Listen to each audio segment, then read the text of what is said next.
Aloha y'all, Daniel Aaron here. Happy new moon!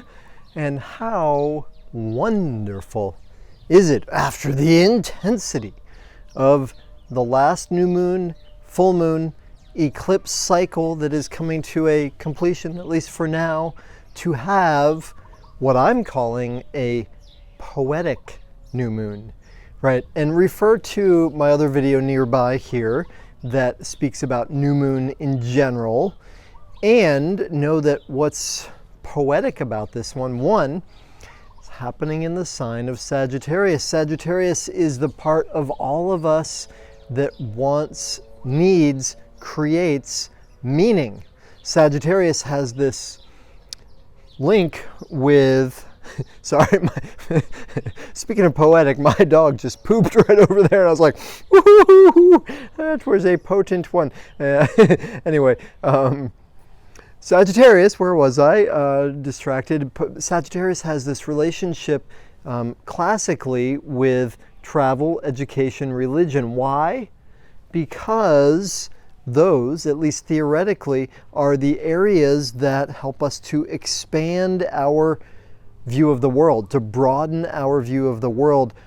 What does it all mean? What's my place in it, right? So the philosopher, the educator, the storyteller, the world traveler is all sort of that Sagittarian energy of like, I want to know how it all works. What's my place in it? It's charismatic, it's beautiful, right? Even spiritual.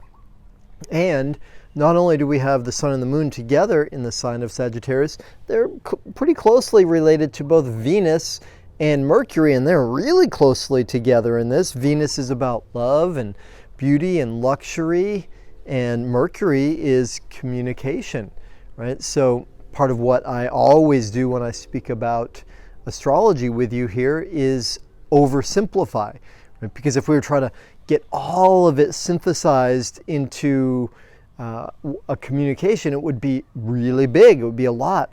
You know, one of my teachers used to say about astrology that when you look at a chart, there are 500 different considerations, right? It's not just, well, they have the sun in Sagittarius and the moon in Virgo. Well, those are two considerations, and how they're related and what the other planets are and what signs they're in and all kinds of considerations. So the beauty of astrology, right? And I'm someone who studied all kinds of tools for self-understanding, whether that's Myers-Briggs or the Big Five personality sorter or fascination triggers. I love all of these things that help us to understand ourselves better. In yoga, it's called svadhyaya, self-understanding. What I love about astrology over all of them, though, is that astrology actually accounts for the complexity that we are, right? Because Myers-Briggs, I love it, very useful. 16 categories. You can't break the whole world into 16 categories, right? I'm not the same as 1/16 of the population. And astrology has so many different factors to consider that the skilled astrologer, and this is why computer programs are never going to be sufficient to replace a skilled astrologer, is because the skilled astrologer is able to look at, study, feel into, examine, and then synthesize these things to bring forward something that is useful, pertinent, and specific for you. So again, refer to my general video on the new moon, because especially everything I say in some way about this new moon is secondary to how it fits into your personal chart or where the planets were at the moment you were born. All right, so enough said for now, y'all.